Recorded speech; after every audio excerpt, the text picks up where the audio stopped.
Just zip up your pocket. This is really a minor case of malicious compliance, especially compared to some of the stories here. But I find this story really funny, and I wanted to share it. I was having a conversation with my mom in the car, and I needed to get my phone out for something. It took me about 2.5 seconds longer because I always zip up my jacket pockets. Mom started teasing, kind of berating me for being so anxious that I needed to zip my pockets every time, and that I really don't need to, as she never zips her pocket and her phone always stays put. I remind her that I take public transportation to school, and I don't care how likely it would be that my phone falls out of my pocket if one bad roll of the dice would make me lose my phone completely. She brushes that off entirely and goes back to, "My phone never falls out of my pocket." This really annoys me, especially because when my mom's passionate about something, she tends to not listen to any reason.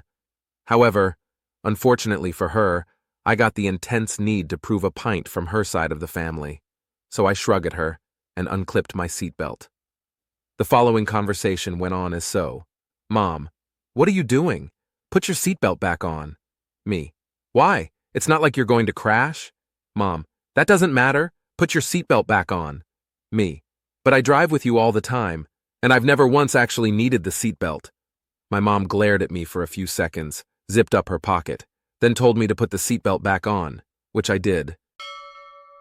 Don't ask me to wear a collared shirt at 9 p.m. for the following morning and not expect a surprise. This one is actually pretty funny. I was doing training to become an instructor in a very, very lax job where jeans are a requirement. I was doing training 3 hours away and they never told us we needed a collared shirt. I was just planning to wear black V-neck shirts all weekend while teaching. However, the night before my 7 a.m. class, at 9 p.m. they text us and said, "You need to have a collared shirt for tomorrow." I was like, "Ain't no way you're telling me this 3 hours from home." Irritated, I went to Target at 9 p.m. and said, "I'm gonna wear a Hawaiian shirt just to be spiteful." They said collared, not what kind of collared. So I picked up one and showed up with it the next morning, took off my jacket and looked my boss square in the eye and said, "Be careful what you ask for." They all laughed so hard. The students loved it. They loved it. I loved it. And that's the story of how I ended up with a Lilo and Stitch Hawaiian shirt. Neighbors and their nasty dog. I'm a dog owner, and I'm considerate about my neighbors and my neighborhood. My dog isn't loose, never left barking or harassing anyone. When we walk, I pick up after him. A few blocks away, there's a neighbor with a big nasty dog. I found out the hard way. I was walking my little dog on the opposite side of the street when this big dog came out of nowhere, out into the street barking, teeth bared, threatening us. I picked up my dog and stood my ground yelling, "No, get home!" And I kept yelling until he turned around and went back home. The owners were home and must have heard their dog barking and heard me yelling, but they couldn't be bothered to do anything. I don't walk past that house anymore, but from a block over I've seen the dog out chasing other people. Today, I was walking my dog, and what do I find but piles of big dog poop down an entire block on the street. It's fresh. I look down the street and guess who? It's a young couple with a child in a stroller walking the big angry dog. On my way back home, I picked up the poop, took a trip past their house, and tossed it on the front lawn. Maybe one of them will find it next time they mow the lawn. I experience naughty's gratification when harming plants. CW. Stuff gets seriously fucked up and immoral. Paraphilia, child molestation, and incest mentioned. Asterisk, asterisk, asterisk, dendrophile, asterisk, asterisk, equal sign. Somebody who experiences an unusual attraction towards plants, more often trees. Asterisk, asterisk, asterisk, dendrosadist, asterisk, asterisk, equal sign. Somebody who experiences naughty's gratification when causing direct harm towards plants and/or witnessing it happen. I first realized I was a dendrosadist after I got my phone taken away because I wanted to talk about how my mom was molesting me my entire childhood. And I also got kind of brainwashed into believing it was okay. During lunch, my dad took Jer's side, so I pretended to comply and understand that I was exaggerating. In secret, I went to my mom's room and targeted her asterisk, asterisk, asterisk, beloved asterisk, asterisk, asterisk orchids. I tore off pieces off them and bit their leaves, except for my own orchid to get back at my mom. But in the process, I felt a tingly feeling in my cheeks and stomach. Asterisk naughty's gratification. I now feel so disgusted with myself with being a dendrosadist, and I only do it to get back at my mom. Like today she was scolding me and I bit her plants a couple more times. Asterisk, asterisk, asterisk. I feel so disgusting and vile. I'm afraid to tell anybody I know. Asterisk, asterisk, asterisk, BTW. My mom touched my ass while writing this. I. You can program your calculator, use your phone instead. Sorry if this isn't exactly malicious, but it kind of is. Also, I'm writing this on my phone and my autocorrect hates me. Short but funny story from college. I was taking a science class back in my college days. I had a TI 89-ish calculator for all my classes. My professor apparently a rule where you couldn't use scientific calculators, you can only use a basic one. Well, on a test day, I brought in my regular TI calculator and the professor came up to me, saying I can program that and to use my phone instead. The funny part, I'm a software engineer, I was going for a computer science degree at the time of this, who probably could figure out how to write a basic calculator app with anything I could have cheated with. From then on out, I just used my phone, knowing that I could secretly cheat if I really wanted to, just because you can program your TI but not your phone apparently. Local mom. Can you take me to a colonoscopy early in the AM? Me. It's my 30th birthday. Local mom. So, yes. #AITA, for not taking my friend to colonoscopy. F29, immigrated to Canada years ago and became very close with a woman here, F52, who's basically my local mom. We're not biologically related, but we've been incredibly close for over a decade. She was my guarantor for my first apartment. She gave me real guidance when I was completely on my own. I took care of her during cancer treatment, used to babysit her son, and I'm even listed as his legal guardian if anything ever happens to her and her husband. She's been an important person in my life, and I've always shown up for her, especially when it mattered. But now I feel borderline insane, because she's upset I won't take her to a colonoscopy on the morning of my 30th birthday. She brought it up in person and said something like, "I'm about to make you an offer you can't refuse. Take me to my colonoscopy appointment." I kind of laughed and said I'm not sure what I'm doing that day yet, and she replied, "You can take me in the morning and celebrate in the evening." I half joked, "That's not really how I imagined spending my 30th birthday," thinking we'd figure something else out or she'd ask her husband, other friends instead. She brushed it all off, involving and said not to worry because she'll be getting me a gift anyway. I was confused, but didn't push it. Figured I'd let her know in a few days since I'm also planning to go whale watching that week and didn't have solid travel plans yet. To be clear, I never committed to it. I didn't ghost or flake. I just said I wasn't sure if I'd be available on top of being not overly eager, LOL. This is literally the second time in 12 years I've said no to her. The first was when she wanted me to take an Uber with her kid to the arcade and I wasn't feeling well. She got upset about that too. So now I feel like every time I try to set even a small boundary, I get coldness. She acts passive-aggressive vibes and disappointment. I don't even care that much about my birthday, but I do care about not being guilt-tripped into feeling like a bad person for not revolving my life around her medical appointments, especially when I've always shown up in emergencies, no questions asked. I love her, but I'm starting to feel low-key manipulated. Am I being selfish, or is this a healthy boundary?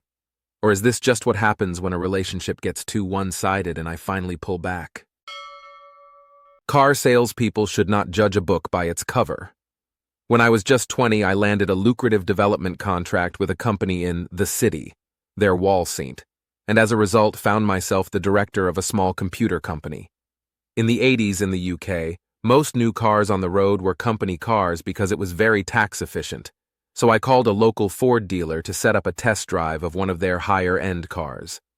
Not that Fords were particularly high-end, but it was their top-of-the-line performance model, and I'm sure they made a nice profit on them. We made an appointment for a test drive, but when I showed up, the salesman took one look at me and told me that the car was not available. He was very dismissive, and when I pointed out that we had an appointment, he said, "Yeah, well, we don't have a car." No apology, nothing. Just a satisfied smirk. I told him, "Okay, when you do get a car, maybe you can give me a call." I handed him one of my newly minted business cards with Director as the title.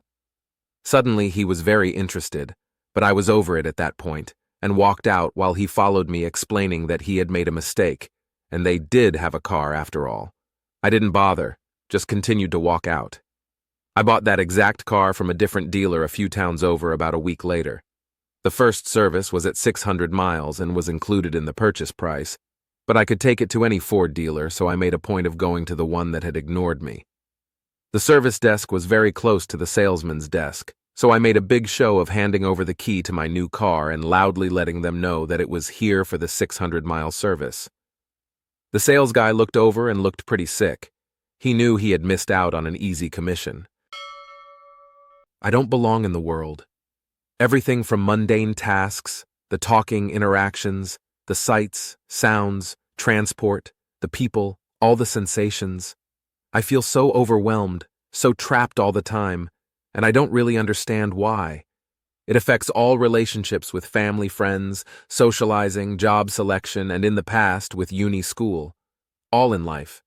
I feel too much emotions, too much sensitivity of things around me, and as a result, I'm often exhausted in mental, physical sense and lack a lot of expressivity or much of any spark. I'm mostly quiet, reserved, and just want to escape it all. I wish I could explain to others, but it never ends well, and often only criticisms or annoyance. I keep so much inside of these types of stresses, sensory overloads, and inadequacies. I never felt so ashamed, and I feel I've failed God, my country, and people. I wish I didn't exist. It was international waters. I was middle seat on my first overseas flight from Sydney to San Fran, and woke several times with the guy in the aisle seat next to me, elbows literally in my ribs. I gently pushed them back a few times over the course of 10 hours, but it was clear he deg-yaff. With 2 hours left, the cabin crew turned the lights on, and the coffee cart came around, and I asked for a coffee. I stood up and reached over to grab it and don't know, must have hit some mid-air turbulence or something and accidentally dumped half the hot coffee in his lap. As the cabin crew helped him clean up, I sat back down and put my earphones in and went back to sleep. His elbows somehow managed to stay over his side for the rest of the flight. Funniest thing was watching him go through customs with a damp brown stain on his beige khakis. Ruin my senior year? I'm a wreck yours too. This is not my story, but my friend, roommate. For the sake of privacy, we will call her Summer, who gave me permission to tell her story. Summer was one of 2 friends I had when I lived in Texas. Our other best friend was Jessica, a brilliant student athlete who was being scouted by a ton of universities starting in sophomore year. During our junior year, Jessica was traveling out of state for competitions and to meet with recruiters. She dreamed of going to a D1 school outside of Texas. I ended up moving back to Oregon before our senior year, but still kept in touch with Jessica and Summer. It was around this time that a rumor began spreading around school that during one of Jessica's out-of-state visits, she had an abortion. This was around the time abortion had been outlawed in Texas, and it could have had devastating consequences for her. Her coaches and her parents were quick to disprove the rumors, but the ones about how Jessica was sleeping around and getting her college acceptances from doing favors for the recruiters clung to her like a toxic cloud. It didn't help when Jessica came out as asexual. Most of the students didn't believe her. That was when Jessica decided she would be graduating early to take an early acceptance to a D1 school on the East Coast. This was great for Jess, as it meant getting away from our toxic high school, but devastating for Summer, who was left behind to finish our senior year alone. There was nothing she could do except keep her head down and try and survive. One day, while in the locker room, she overheard a couple of girls talking a few aisles down.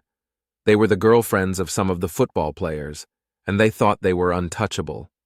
One of them was bragging about how she made Jessica leave by starting that rumor. Summer tracked down one of their hangers-on and forced her to spill. The lackey broke. She said that it was Tammy the bragger who started it. She didn't even know Jessica personally. She just didn't like how she was getting these offers, getting all the adoration from the school, and she hated how her running back boyfriend tried to hit on her at a bonfire the year before. Tammy came from a religious family. She was the model of a good Christian girl, a future trad wife who was on track to go to college, meet a man or marry her high school sweetheart, and have a kid by 21. Summer said she considered calling Tammy's mom by pretending to be someone from Planned Parenthood, something she got from watching Mean Girls, but decided against it. She had a better idea. Her sister worked at a health center at a college out of state. Before coming home to visit for spring break, Summer asked if she could bring condoms and some stuff about birth control. The sister did just that and gave her a discreet white paper bag with condoms and printouts of the various methods of birth control. They didn't have the college's information, so there was no way this could be tracked. While Tammy left her backpack unattended in the locker room, Summer slipped the bag into an outer pocket and waited. She didn't remember when it happened, only that there were several days where Tammy didn't come to school. She didn't show up for any of the big events our old high school put on at the end of the year. No prom, no last football game of the year, no senior night. She wasn't seen with the cheerleaders or the dance team. For the rest of the year, her mom dropped her off and picked her up from school. The rumor was that Tammy's mom found the bag of condoms while going through her backpack and freaked out. They put her on lockdown and basically canceled her senior year. She was supposed to go to some big Christian university, but they decided to pull her out and make her attend a smaller college close to home. It's been a few years since that time. Recently, Summer went back to visit her parents in their hometown. While she was getting some snacks at Dollar General, she saw Tammy ringing up purchases at the cash wrap. According to Summer, she looked miserable. My parents were getting dozens of calls from random call centers every day. This was about 10 years ago, and my mom and dad still had a landline at their house. I used to go there quite often back then. They would get lots of calls at all times of day. It was extremely annoying, but they were usually polite and spoke with the callers and had some trouble hanging up. I used to say, "Guys, never answer the phone, but it might be important." "No, Mom, it's never important, and no one would call you here if it was important. They would call your mobile." Then I remembered an old Beavis and Butthead episode when they phoned this guy called Harry Sack, and as he answered, they would put the phone near the toilet and flush, so Harry would hear the flushing sounds. I thought, hey, these fucking call centers will love this.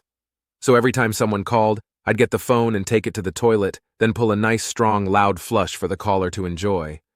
I don't know why, but that felt really good. And I did it several times. Just answer the phone, don't say a word. You'll hear them say some shit about a new credit card or whatever. Then you flush the toilet and put your phone's mic near it. Important. Don't forget to clean the phone later, because some toilets spray up a bit of water when flushed. Edit. Found Harry Sacks on Beavis and Butthead https://m.youtube.com/watch $V=SL-YQ-FWV-S. I, 22, don't give a flying fuck that my brother, 18, was unalived. My 18-year-old brother was unalived in April from a drug overdose. I don't care. I don't give a fuck. He wanted to die. I don't really respect his unaliving, and I have less respect for him now after what he did. Is it sad that he was unalived? Yes, I felt sad about it for a few months. But the truth is, he did it to himself. So it's not sad in all actuality, those were just emotions I felt because A, he was a fucking child, and any child's unaliving is fucked up, and B, he was genetically related to me. He's only my half-brother because we both have different dads, but he was still my brother. My mother was unalived from drug overdose in 2013, when I was 10, and my brother was 6. Maybe he was too young to remember, but he was smart enough to understand the basic principle that drugs can cause unaliving. Going out the same way your mother did, especially if it was an accident, is silly. It's not funny at all, but it's so fucking silly, and stupid, and dumb, and his unaliving was stupid. I really couldn't give a fuck, and I haven't spoken to his father, our biological cousin, either because I have nothing to say to him. TLDR. My brother basically unalive himself, and I don't give a fuck. I never really did. The only sad thing about it was his age.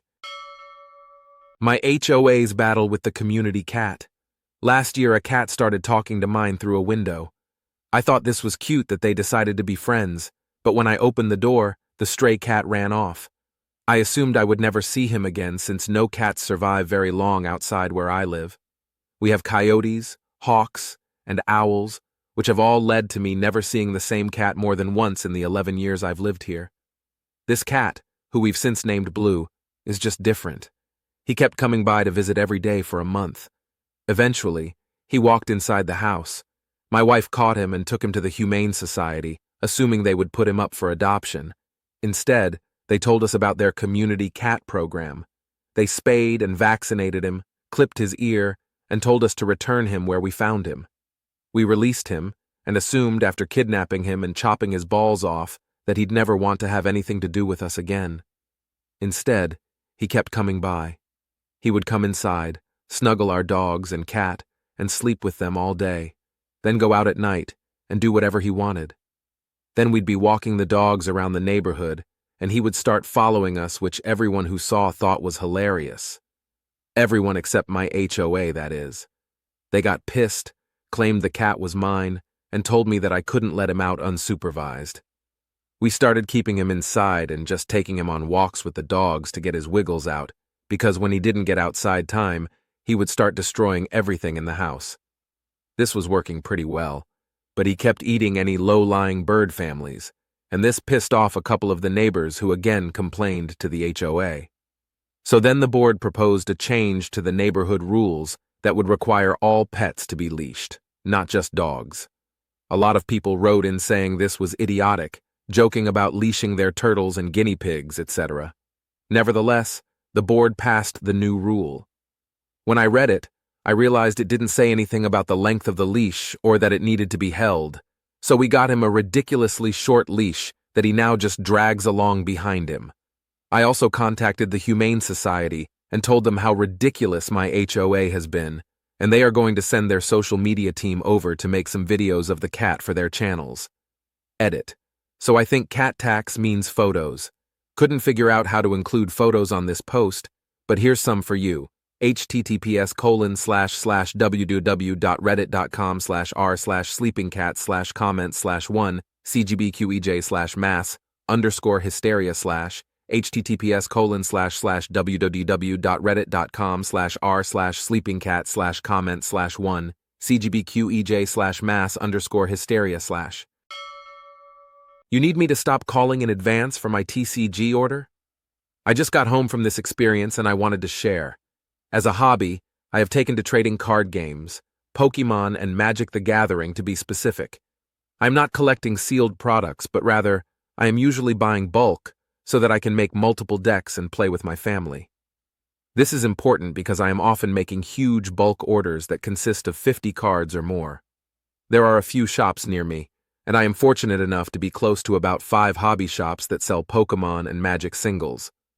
I managed to drag my family into the Pokemon TCG hobby roughly a year ago. Since then, the process of making an order was to select from their online stock and check out with the cart. At this time, you are given 2 options: pay in advance for your order or pay in the store. Paying in advance, while very sensible, has often led to cards being paid for that they did not have in stock. As in, it was mistakenly labeled as in stock, but actually was not. This would then result in a refund system that would take 2-3 days to complete. The issue is that it was super inconvenient when I had to wait for 2-3 days to recoup the money. I personally experienced a transaction of a $10 card that needed to be refunded. So I spoke to one of the staff, and they told me, "When you have big orders, it's perfectly fine to call ahead of time, and we can pick the order when we have time. In fact, as long as you don't abuse this process, it works out for everyone." That staff member is awesome, and so for a year, that's exactly what I did. This process accomplishes 3 things. *1. I am not paying for a product that couldn't be fulfilled. *2.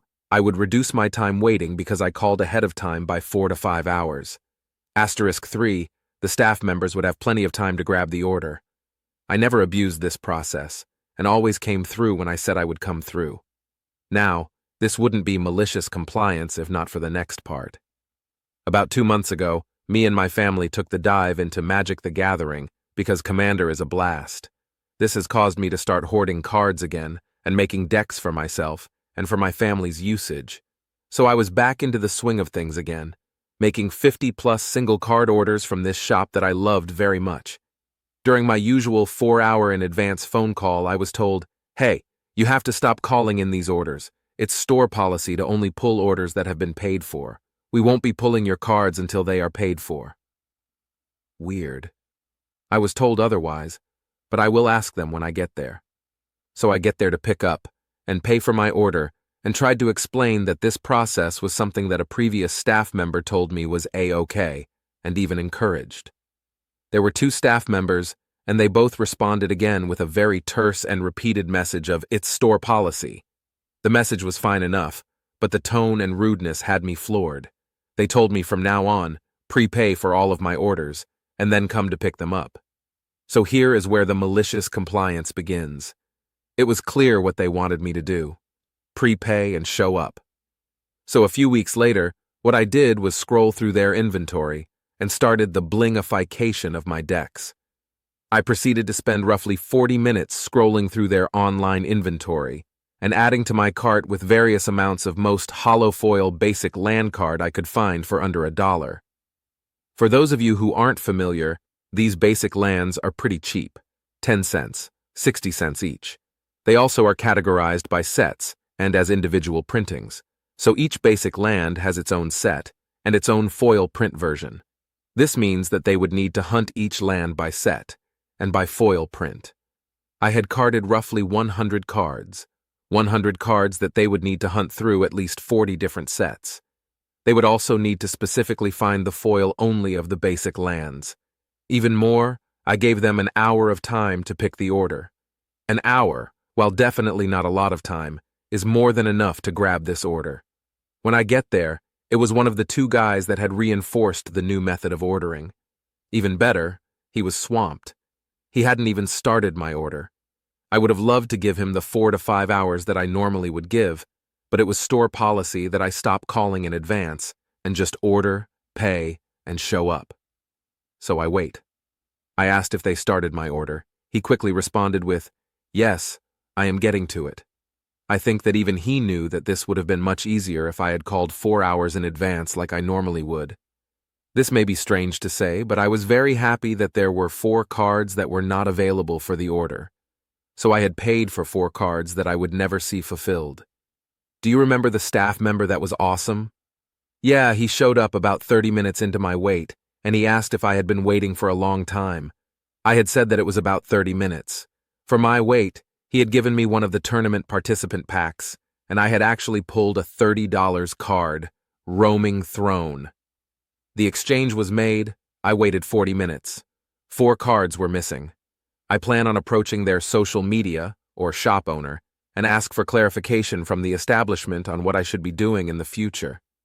That will be something I do in the near future, but for now, I feel vindicated. The staff member had to frantically hunt for the cards, and even had to tell me that there were cards missing, all things that the previous system avoided. Car dealership.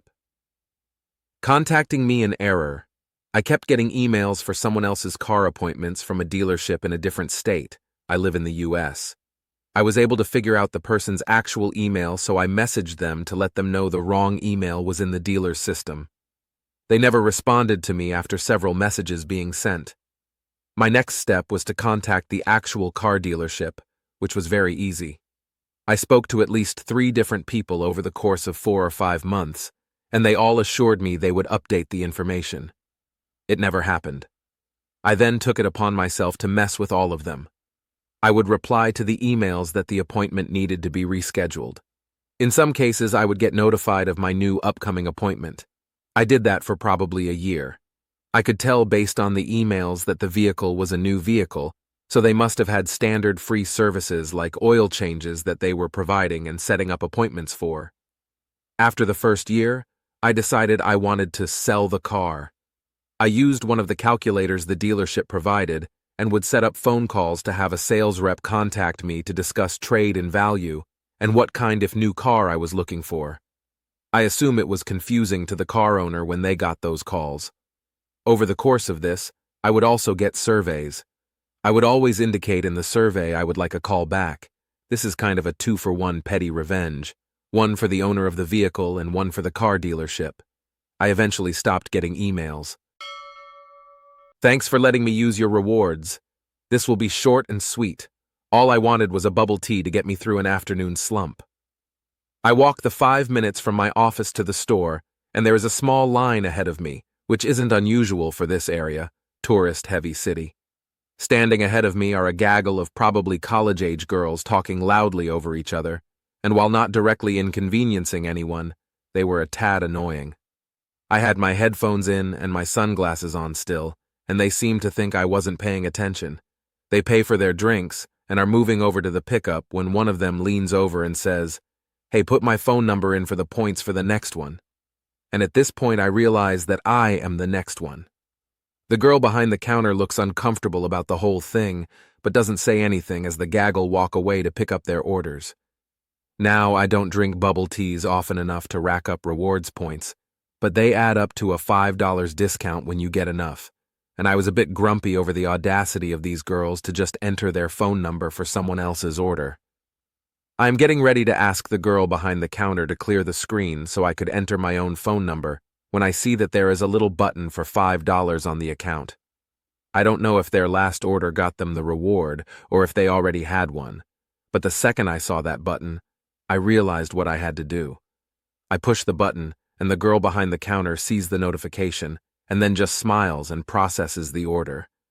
Now I didn't really have to do this, and it might have been a little over the top, but I put the biggest smile on my face and walked over to the pickup and said, "Hey, thanks for letting me use that reward. That was very kind of you to pay it forward." The shock on their faces put a smile on mine for my walk back to work.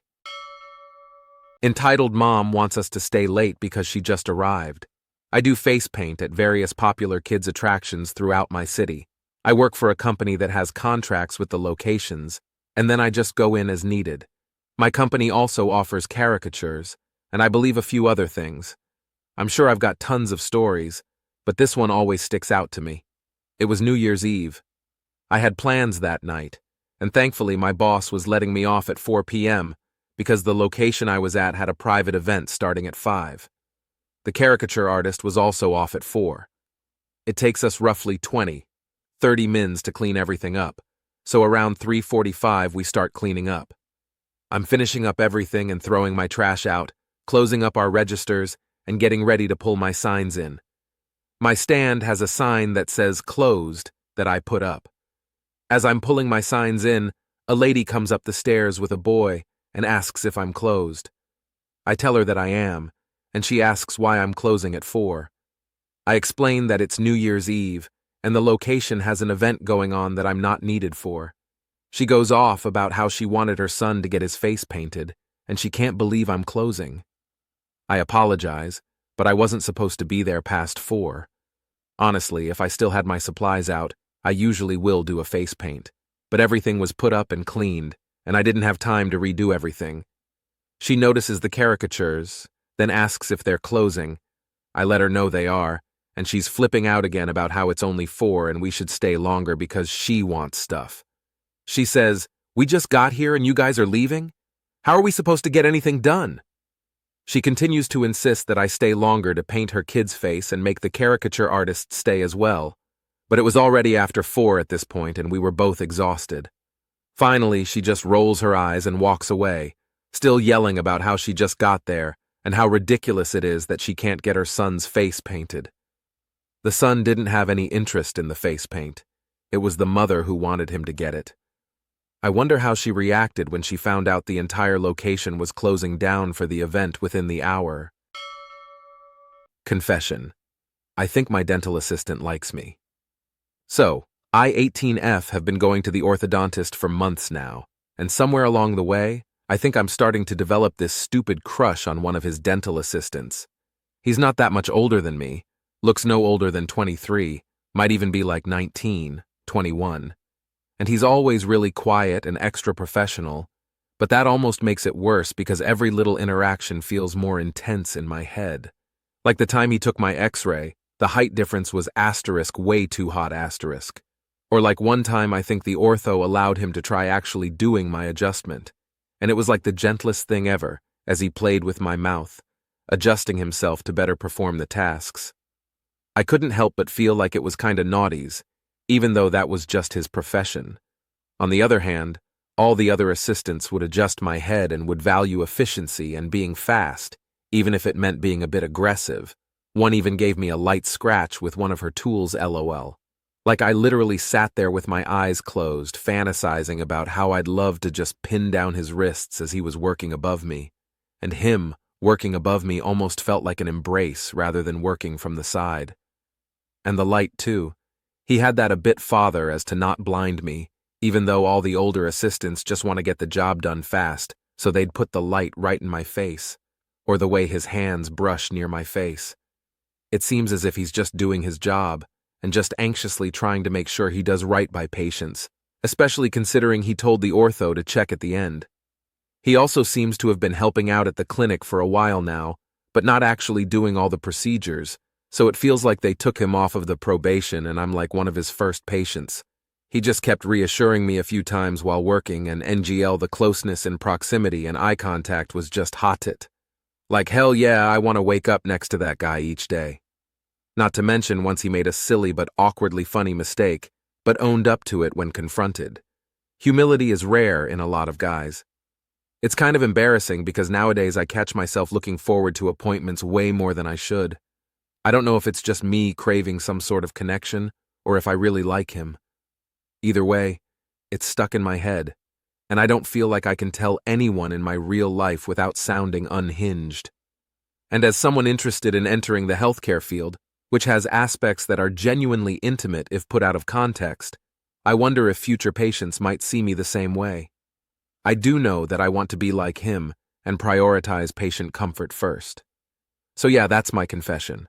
I've got a dumb crush on my orthodontist's dental assistant, even though he's probably using me for practice. Not to mention the whole power role dynamics are just really hot and I like flipping the script sometimes. And when I get my braces off soon and I'm no longer going there, I think I'll be upset because I want to marry this man but want to know if he feels the same way or if I'm in my head. Again, not like I can just ask and risk him losing his job, but I'll miss his fingers in my mouth.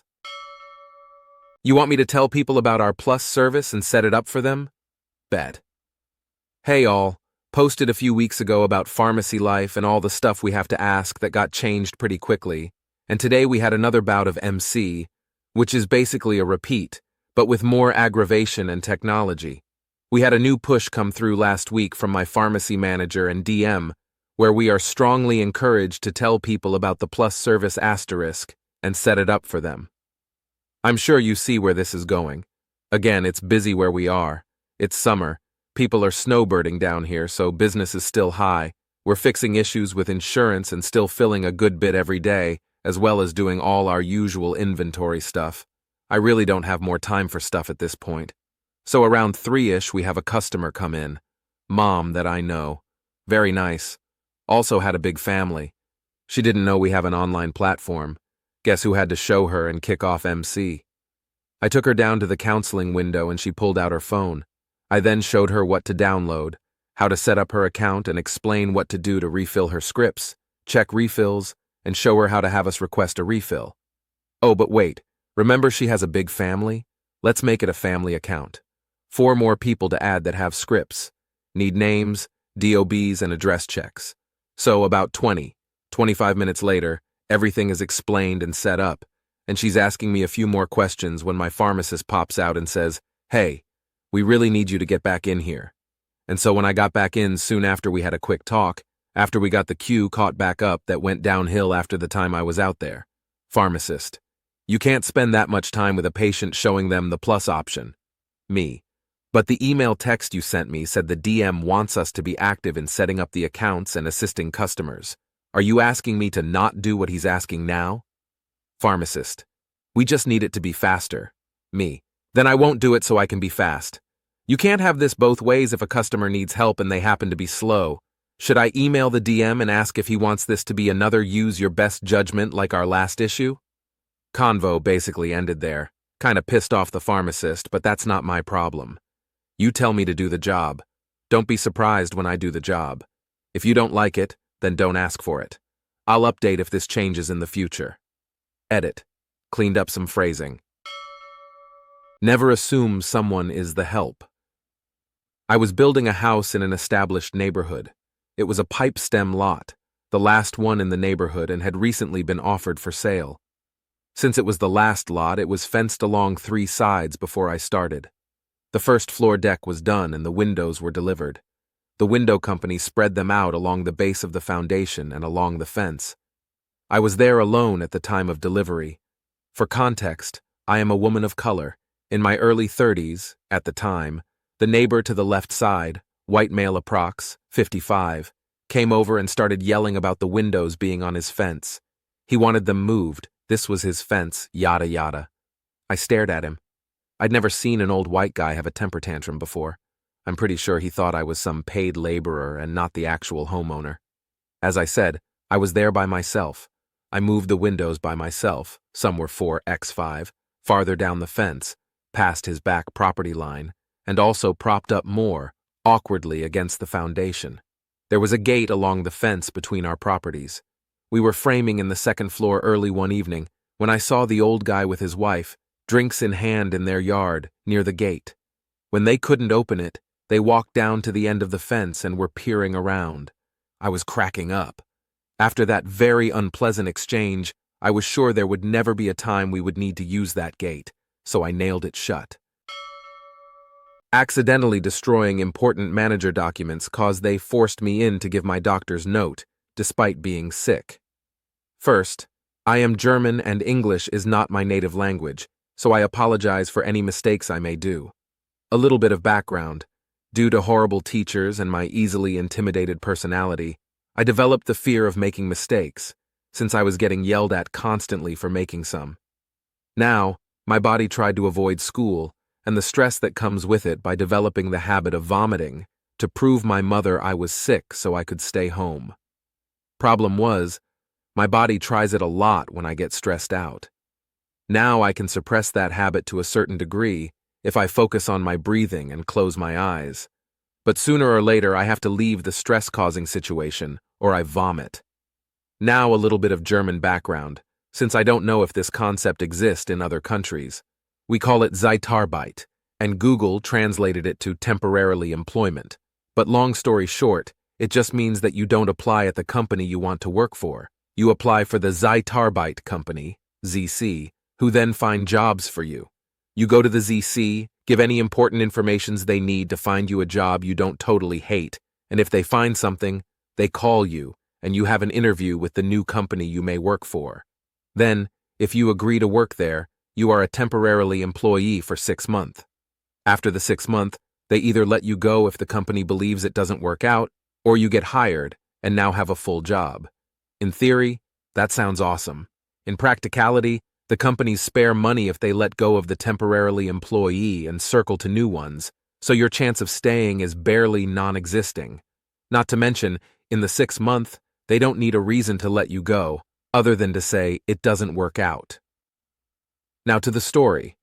The first 2 jobs I got through ZC, I try hard to impress them, doing overtime, work more outside my job description, always being on time and never be sick.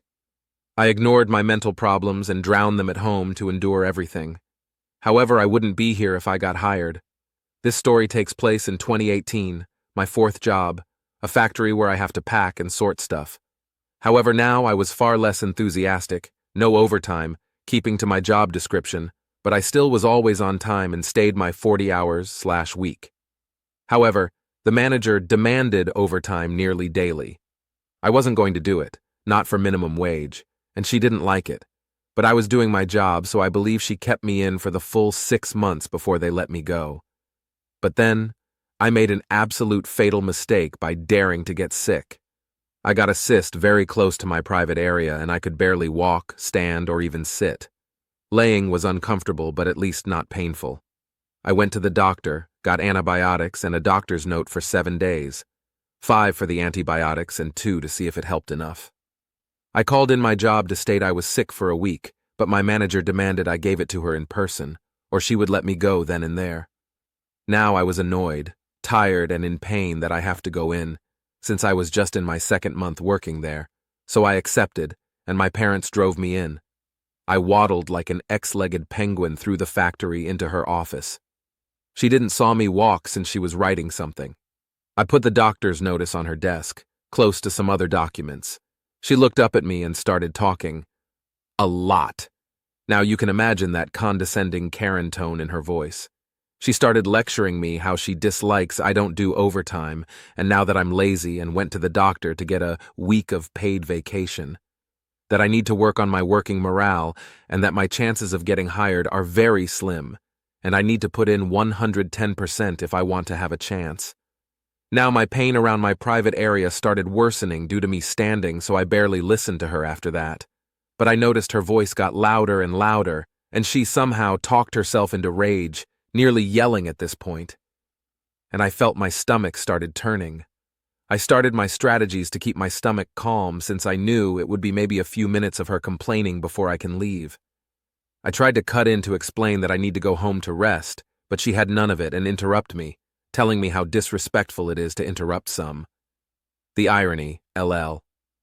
Cue my malicious compliance. I stopped calming down my stomach and let it does what it wanted to do, and surprise, not even after a minute, everything comes out, hitting her desk and covers some of her documents and half of my doctor's note. Her face was absolutely priceless, though I wished I could enjoyed it more, next to my pain and new taste. After her initial shock and silent, she finally sent me home to rest. I still think about it till today. After the week, I came back rather healthy, and I got pulled into her office, where she and another manager waited for me. After a few words back and forth, they asked me why I didn't even try turn around as I vomited, since I apparently destroyed some important documents.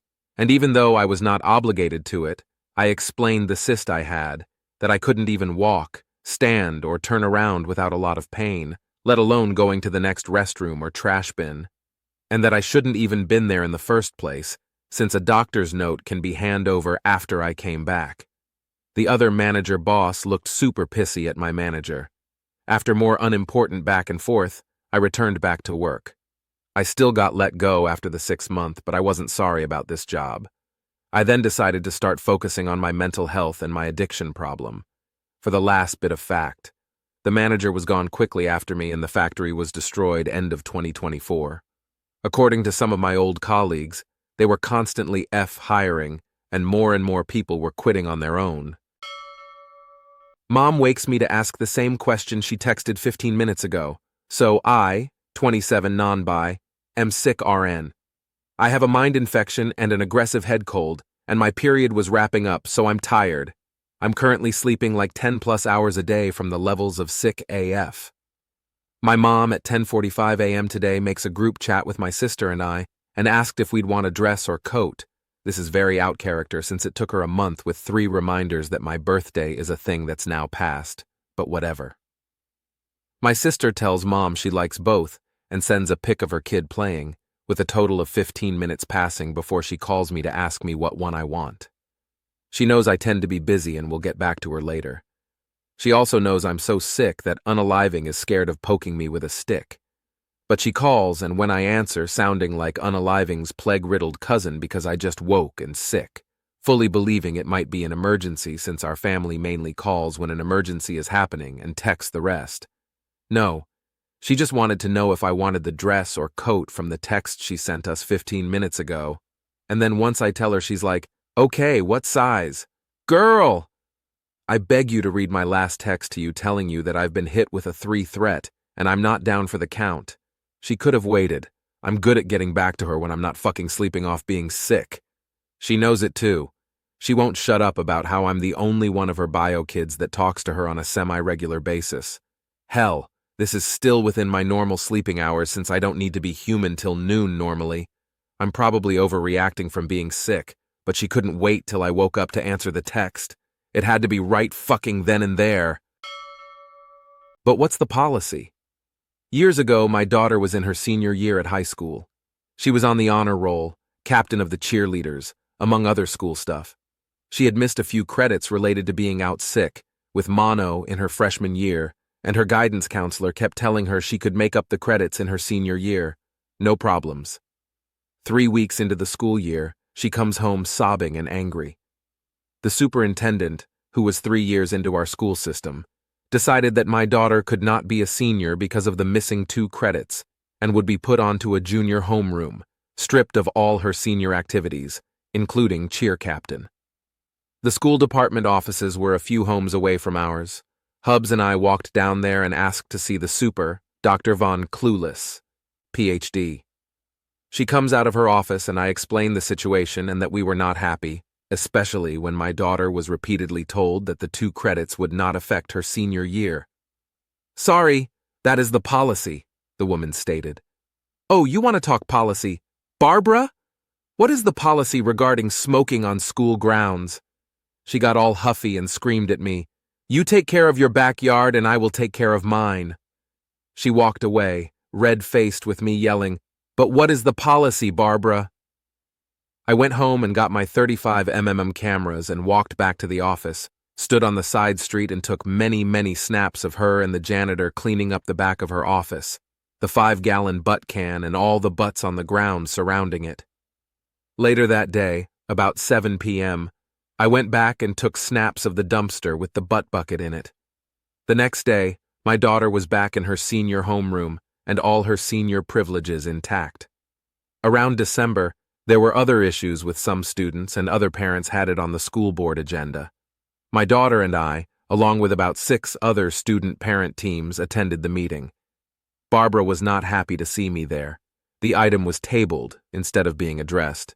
Reason, students being there. After the meeting, a group of us were standing in the parking lot of the high school. The super and her committee were a few yards away. I lit a butt. One of the board members comes over to tell me the policy RT smoking on school grounds. Have Barbara come tell me that. I said it loud enough for Barbara to hear me. She turned and looked at me and turned back around, ignoring the situation. I laughed. And that was not the only run-in I had with her. And I won all the others too. Her contract was not renewed a year later. Bye-bye, Barbara.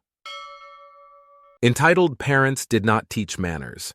I know that everyone has different parenting styles, and I can't really judge because I don't have a human child, but I believe the title of this is warranted. Considering the many entitled parent stories I've heard from my sister, who works retail, and this incident at Walmart, yeah, the title stays. My sister and I went to Walmart yesterday for a few things, very short list with items that we needed.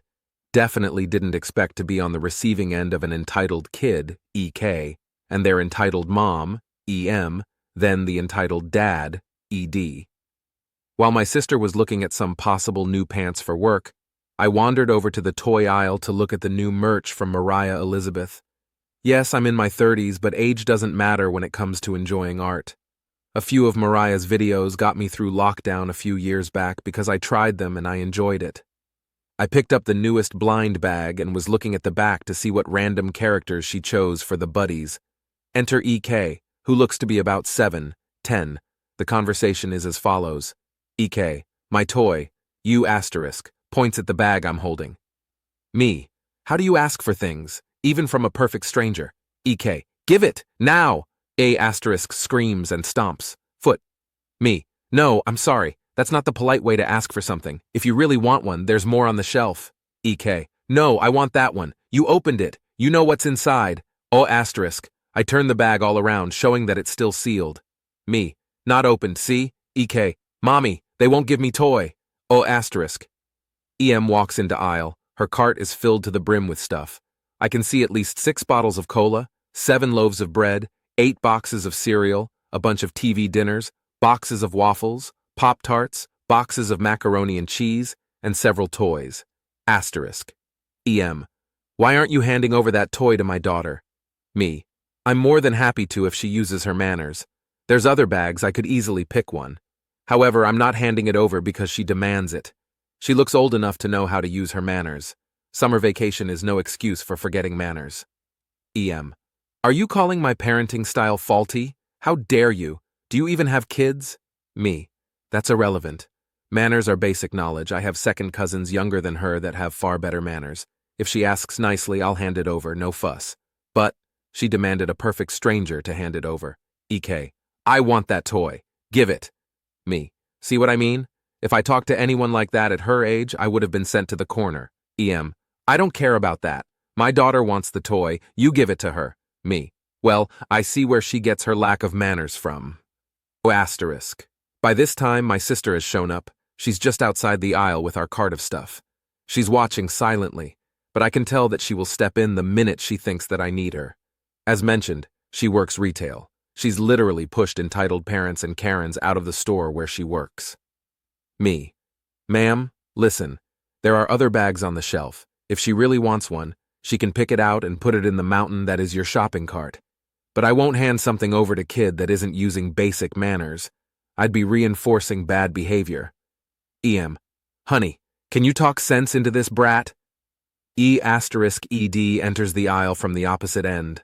A wise choice. Otherwise, I'm sure my sister wouldn't have allowed him in. This dude is at least 6'0" inches and I'm only 5'2". He looks down at me and sneers. Ed, what's going on here? Me. Your entitled child wants this toy, won't ask for it nicely, and neither will your wife. EK. Daddy, I want the toy. Ed. Just give it to her. Me. Oh God, not you too. Did none of you learn manners? I look to be younger than you and even I know how to talk to people. ED. Just hand it over, you're too old for that toy anyway. Me. There's no age limit to Mariah's videos. Since you all won't use your manners, I'm not going to hand it over. J**. I toss the blind bag over EK and EM's heads. My sister catches it effortlessly and puts it in the seat of the cart.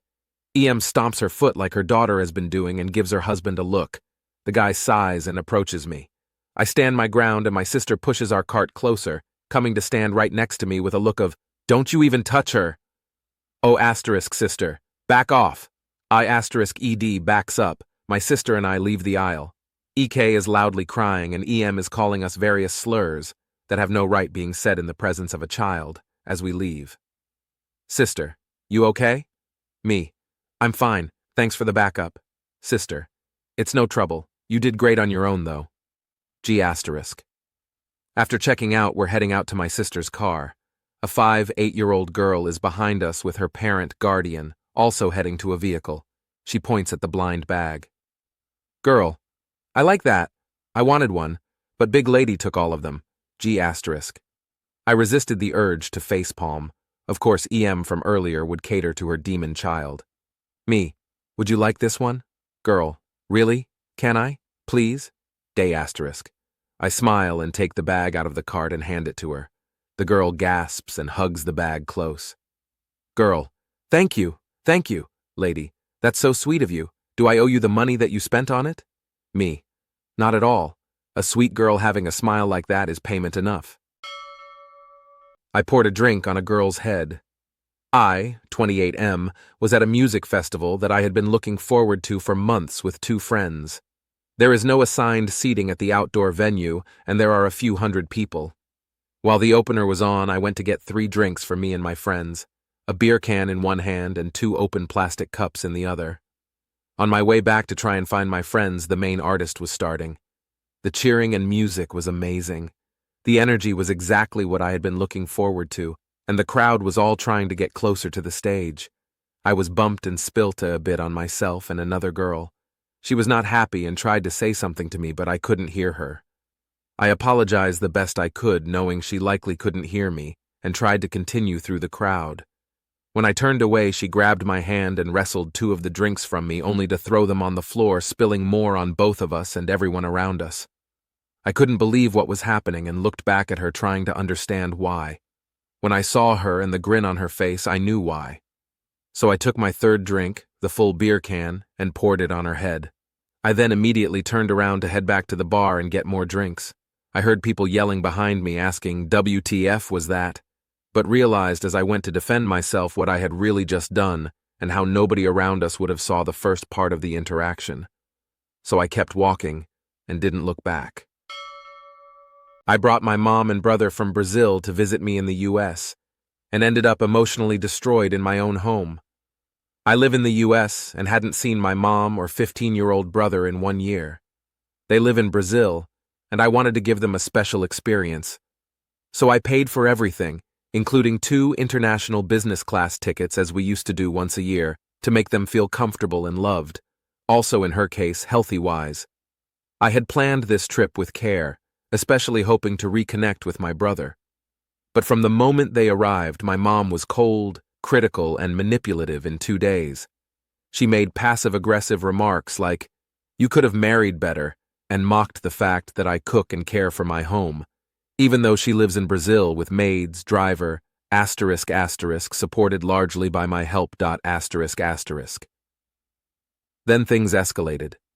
During a weekend trip, she messaged my husband privately, saying she wanted to speak to him alone. He immediately showed me and told me he wouldn't entertain that. But the next morning, while I was upstairs, she cornered him at the hotel anyway. He texted me while it was happening because he didn't want this drama or entertaining this type of behavior, clearly uncomfortable. When I came down for breakfast, he told her directly, "Anything you want to say should be said to both of us." But in that private moment, she had already tried. She brought up personal things I did over 6 years ago, trying to throw dirt and stir doubt in our marriage. What she didn't expect was that my husband already knew everything. And he asked her, calmly and clearly, "I know all of this. What exactly is your goal in bringing this up?" She started to cry, and he was all over meetings and asked to us leave the table at breakfast, which I think that was okay. I tried to ask why she would do that.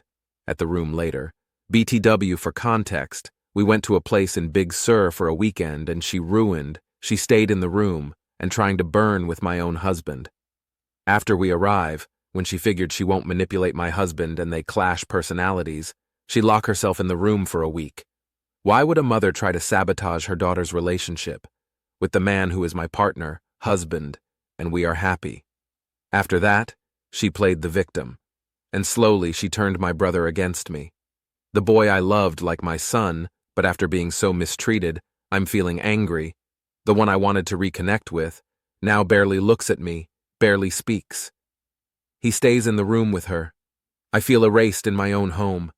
We have 2 days left. I'm emotionally drained. I gave them everything: comfort, love, respect. And I'm walking away with silence, manipulation, and heartbreak. What would you do after something like this? How do you recover when your own mother tries to burn down the life you built and takes your brother with her? And why?